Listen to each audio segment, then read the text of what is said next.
Hi everyone, my name is Dr. Ramkrishna Hegde. Today let's discuss about another very important protocol in video access control, CSMACD.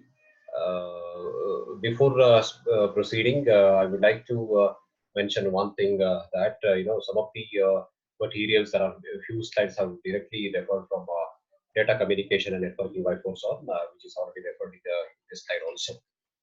So, see, let us discuss about the new protocol. Another protocol is called CSMACD, Carrier Sense Multiple Access Collision with Collision Detection. So, in this, before going to the actual what is the CSMA CD, you know that in the last lecture, what we have discussed about CSMA, the CSMA method does not specify procedure following the collision, correct? So CSMA CD actually what actually happens in the CSMA, it detects, but after the detection of the collision, what happens? What is next? That is absolutely that procedure is not following here there in CSMA. But when it comes to CSMA CD, there is a carrier sense multiple access with collision detection. Arguments algorithm to handle this handle the collisions. So in this method, what happens? A station monitors the medium after it sends the frames to see if the transmission is successful. If so, if so, the station is finished. If, however, there is a collision, if there is a collision, okay, if there is a collision, the frame is sent again. That means the frame, the particular frame is retransmitted again. Correct. This is what normally happens when it comes to CSMA and CD. Now, to better understand the CSMA CD, let us look into this particular timing diagram where where I mentioned here there are different stations here. We start with the station A, B, C, D. There are 4 stations here, and we have taken mainly to 2 stations here. One is station A and station C. Here, if you can see the station A at see there are a few timings what you have mentioned here. T1, what is the different timings what you mentioned in this case is T1, T1, T2, T3, and T4. There are 4 timings what you have mentioned here. At T1, what actually happens at time T1, the station A has executes the persistent procedure. Okay, it executes the persistent procedure and starts sending its frame. At time T2, you can see this at time T2. This is a time T1. Here, what happens? Station A executes the persistent procedure and starts sending the bits of its frame. Then at time T2, what happens? It executes at time T2. Station C executes the persistent procedure again. Okay, it starts sending the frames here. The reason is simple. See, at T1, what happens? Station A sends the bits of its frame, right? It starts sending the bits of its frame. Now the first bit of that particular frame should have to reach to a C, right? Now what happens before reaching to C? In the sense, before sensing the C is supposed to sense the line, right? But what happens? The first bit which is sent by station A is not yet reached station C yet. Not yet reached at station C at time T2. What happens there at time T2? C thinks that there is the line is idle, no transmission happens because there is no sense, right? The first bit of station A which is sent is not yet received. That means C sense that the no bit is received, so it is idle. The line it can transmit it. So what happened? Station C starts transmitting. Okay, it starts transmitting first bit of C here, first bit of its frame starts transmitting. Then since before sending C, since station A is already sent a frame, okay, already sent a frame. Now we can see the at this particular point of time, I can say this at this particular point of time. Now this is what the first bit of A, right? At this particular point of time, what happens? C is senses the collision here, right? C is senses the collision here. C senses the collision here. You can see, and it abort the operation, right? Because there is a collision happens in this particular line, right? What happens, as I said, at T2, C also execute the persistent procedure and sending bits in its frames, which propagates in both to the left as well as right direction here, right? C sends and it propagates both into left as well as right direction here. Now, correct? At this point of time, what happens? The first bit of A is received. So C senses that there is a collision happened in the line. You can see C's collision detection as well as abortion. In the sense, whenever this collision happens, normally the transmission will be get aborted, right? The transmission is get aborted here. Now, this is what the collision occurs. In this, you can see this. There is a collision here in this particular line. There is a collision occurs here. Then what happens here at this T4, okay, and this at T3 at time T3, C can able to sense it. There is a collision, right? At time T3, the bit A, whatever the bit is sent by A, is received at C at time T3. That means at time T3, C senses the collision.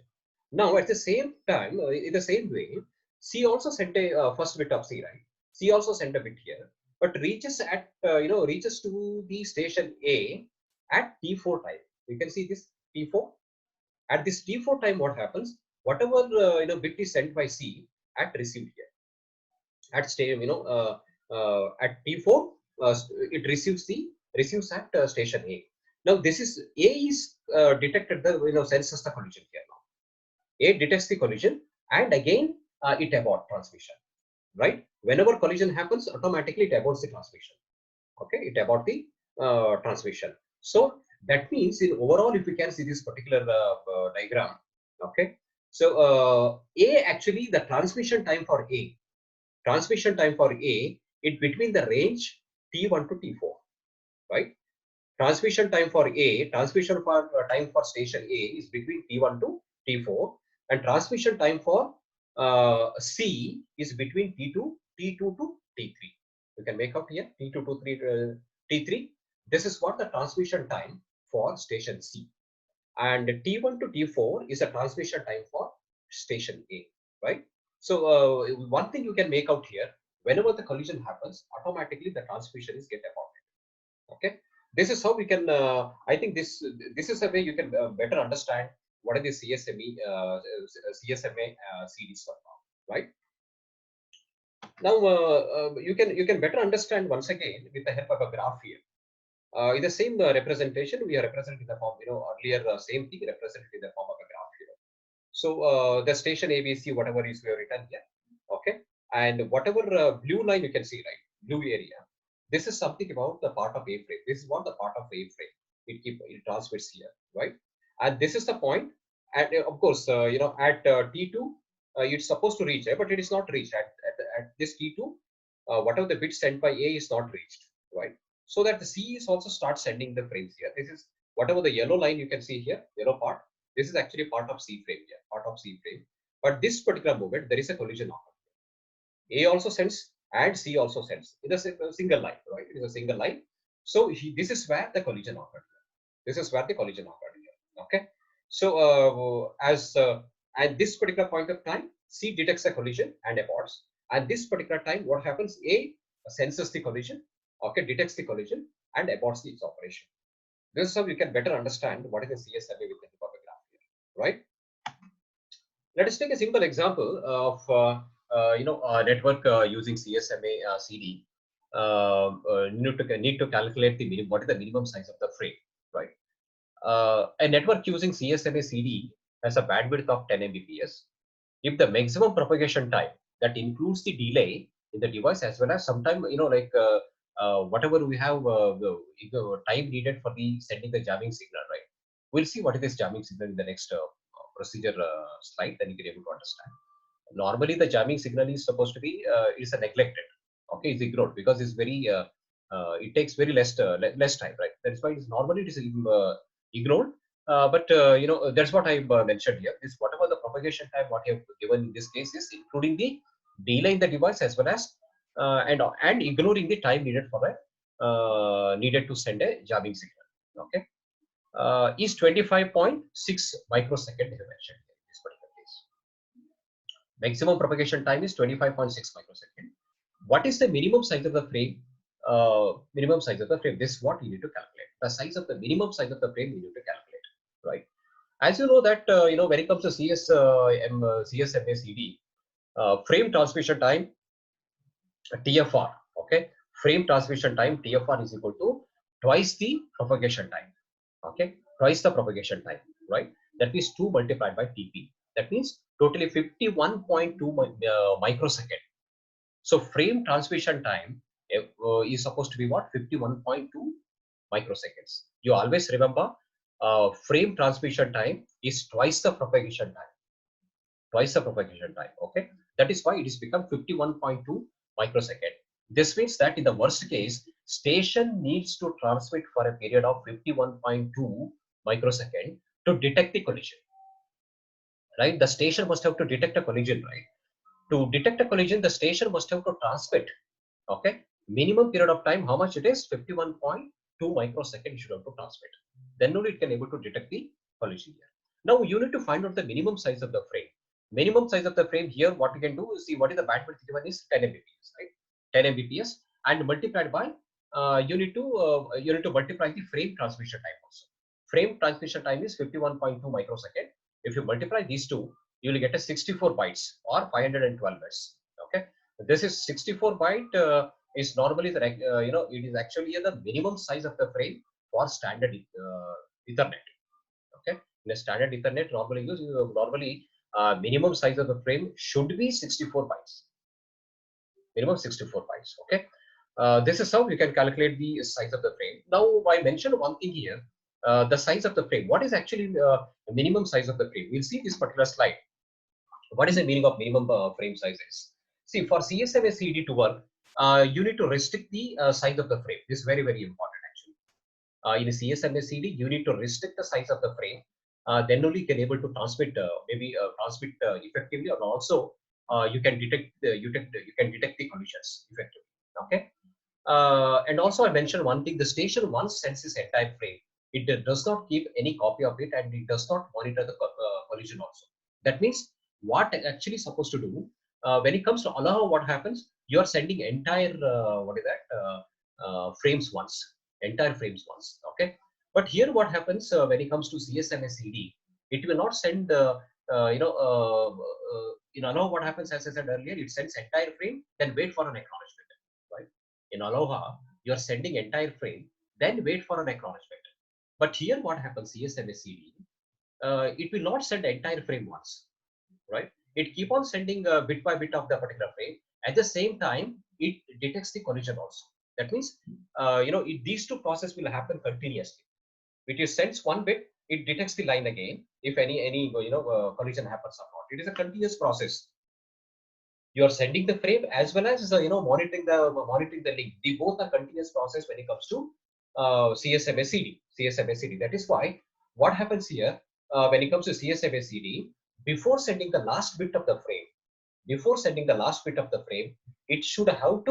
have to what is that detect the collision before sending the last bit of a frame in CSMA. Okay, for every station, it should have to detect the collision, right? If the collision occurred, what happens? The transmission should be aborted.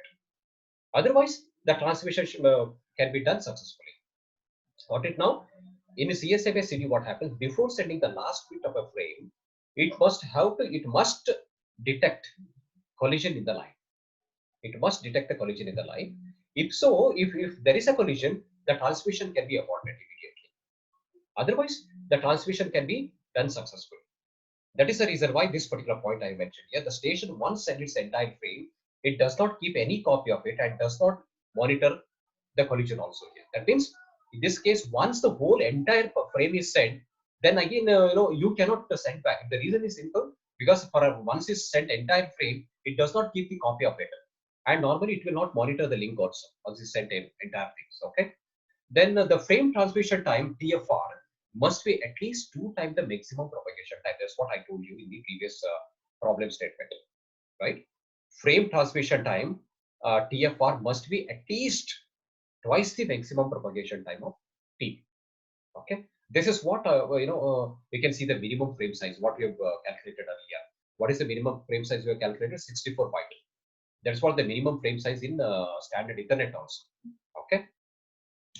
Now let's move on to the procedure of CSMACD. What actually happens in the CSMACD, right? I have mentioned a flow diagram also. Let's discuss the complete procedure with the help of flow diagram here. So it start, of course, it is almost similar to Aloha. The whatever flow diagram you can see is almost like, similar to Aloha, but there are few differences. The first difference, what you can see, of course, start with the you start the station as frame to send starts here, and k assign the value. There is this number of attempts, k is equal to 0. Okay, then here this particular state there is a different compared to Aloha. What is the difference? It applies the persistence. It applies the persistence methods. Okay, it can be any persistent. There are three types of persistent we discussed: one persistent, non-persistent, as well as persistent. You can apply any one of the persistent here. Apply one of the persistent methods here in this case. Okay, then if it is eligible for transmission, if it is eligible for transmission, transmission is done or collision is detected, either of the case here. Okay, there are two cases I mentioned here. One is it is eligible for transmission and the transmission is successful. That is first case. Okay, another case is what happens, the transmission is not successful because of the collision, right? So both the case, either of the case, for either of the case, if this is become yes, if the transmission is done or the collision is detected, any one of the case happened. Okay, if it is yes, then go to here, collision detected. You should go to the another what is that testing stage, maybe a decision making stage called collision detected. If the collision is if the collision is not detected and frames can be sent successfully, you can see success, right? Because collision is not detected, the frame can able to travel to the destination with successfully, right? The collision is detected, no, then success. Suppose there is a collision is detected, then send a jamming signal here, right? The another case I said earlier, there are few difference compared to Aloha, right? On Aloha, what happens? Of course, there is a collision detection. This particular stage is also there, right? And another difference is something about it send a jamming signal. Jamming signal in the sense, see what happens if one particular station sends the if one particular station sends the frame. Okay, other station may not have received uh, may not have received the first bit, that means other station may not have sensed the line about the uh, frame collision. Okay, it may not have sensed the line, so it is not sensed it, right? Other stations, maybe the station which is not sensed. Okay, for them, whenever the collision happens, the information should be sent to those stations also, right? It is also very important. That is why send a jamming signal. See, sending a jamming signal, it is normally takes normally it is an ignoring time. The time taken to send this jamming signal, normally it is ignored. It's a very little time it takes. Okay, negligible time normally it is supposed to be, but this is very much necessary, sending a jamming signal, because you cannot expect all the signal to sense about the collision, right? Some of the station which is far away from the station which is sent, right? It may be very far away from the other stations. Those stations may not have sensed it because of the propagation delay, right? Because of the propagation delay, it may not have sensed it because of the regarding the collision. To make them to understand, make them to know about the collision happened in the line. So there is a necessity of sending the jamming signal. That is where the jamming signal comes into picture. In Aloha, of course, absolutely we don't have a jamming signal. That's what I told in the beginning. There are few differences. The first difference is something about it actually applies a persistent methods here, right? Then as usual it goes, and as usual it goes. Then the other difference is supposed to be, second difference is supposed to be is what sending the jamming signals, because other station also supposed to know that, right? And one more difference you can see, transmission and detection, right? Transmission and detection both are, it is a continuous process. But in Aloha, what happens, the transmission and what is that detection is a separate process, right? What happens, the entire frame is sent first, then wait for an acknowledgement, right? That is what normally happens in the Aloha.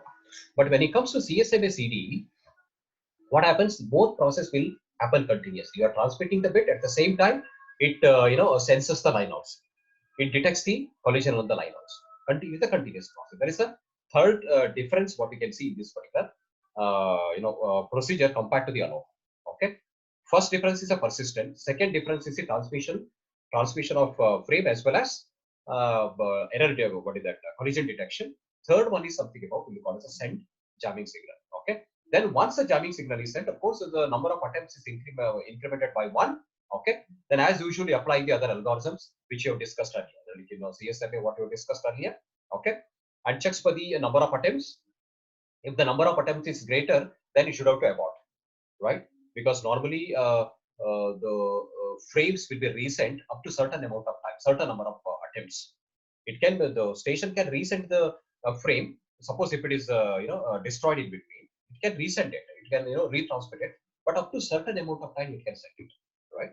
That is we'll call it the number of attempts, right? Here you are checking the number of attempts. If the number of attempts, whatever you go to, if the number of attempts is more, k max what I have mentioned here, right? K is greater than k max. Suppose k max value is equal to 15, then you need to check with the number of attempts. If it is greater than 15, then you abort it. Otherwise, go back. Otherwise, what happens? Go to a next stage, choose a random number r between 0 to 2 to the power of k minus 1. This is a random amount of time you should have to wait, right? To avoid the collision, right? That's what we discussed earlier also. Because a random amount of time, whenever the collision happens, you have to retransmit, right? Before retransmitting, it normally waits for some random amount of time, right, to avoid the collision. Because what happens? Every station may not be having a same random amount of time. Every station will have a different random amount of time, right? Because of that, you are actually reducing the collision. You are reducing the collision. That is the reason why we are using the random number of r between 0 to 2 to the power of k minus 1. And of course, it's a wait time. Here supposed to be needed to be calculated here. Okay. Then you are going to transmit it and come back here. Then apply the persistent method, any one of the persistent method, and keep on doing other things. So this is what the procedure of CSMACD. See, you can make out there are three differences here. Again, I repeat, there are three differences. The first one is it applies to the persistent methods here. Okay. First one is it applies the persistent method. Second difference is transmission and detection is a continuous process. That's the second difference. Third difference is it sends the jamming signal. It's a short jamming signal. Again, I'll mention it's a short jamming signal. Why I mention short is because it takes a less amount of time to transmit. It is normally is a negligible. It is a normally is a negligible amount of time. Okay, sent here. This is what the procedure for CSMA CD. Now, the next very important thing is one of the very important step where you can detect the collision with the help of an energy level of the line. You can the station can able to detect the collision if the collision happened or not. Okay, with the help of the energy level of the line. See, normally what happens? There are the levels of energy at the line. Okay, the levels of the energy at the line can have three different values. The first value is supposed to be zero value. First value is supposed to be a zero value. Second value is supposed to be a normal. The third value is supposed to be a abnormal value. See, as the name itself indicates, zero value in the sense that is an ideal state. Okay, zero value. You can see this. These are all zero values, right? This is an ideal state. These three represent as an ideal state here.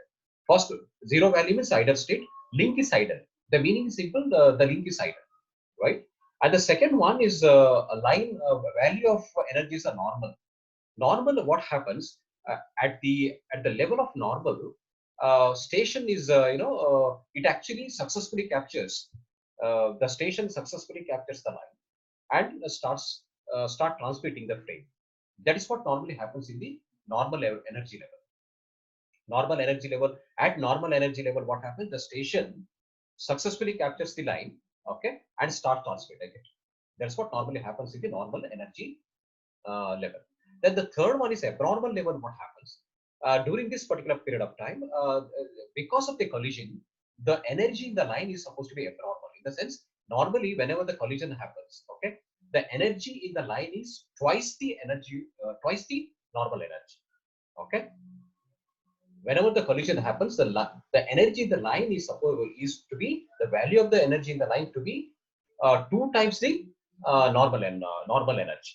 Okay, this is what comes into abnormal energy solve. And based on this energy level, based on this energy level, the station can able to identify, station can uh, able to sense there is a collision happened or not. Because normally what happens, whenever whenever you are sending the particular frame, okay, suppose if there is no collision, normally what happens, the receiver the station will receive only one signal. The station will receive only one signal. That is its own signal it receives. Suppose there is a collision happens. Normally, what happens? There are two signals going to be received. Two signal is going to be received, and both the signals should be distinguished. That we'll discuss later, because that is what normally comes into CSMA CA. That means carrier sense. What is that? Carrier sense access. The CSMA and what is that? Collision avoidance. Okay, collision avoidance. There, what actually is supposed to see, whenever collision happens, the station normally receives two signals, right? Two signals. One is its own signal. Second one is the signal because of signal from the second station. Signal from the second station because there is a collision happened, right? Because of that. In that case, what happens? You need to differentiate the signals. You need to differentiate the signal in terms of energy level also, right? In terms of the energy level also. That is actually comes into that we'll discuss more into the next lecture. That is in CSMA CA. There we'll discuss more on that. So I hope you're clear with most of the concept here, right? And thank you very much for watching my video. If you have any clarifications or any doubts or anything, you can mail me. Definitely, I'll communicate. Thank you very much.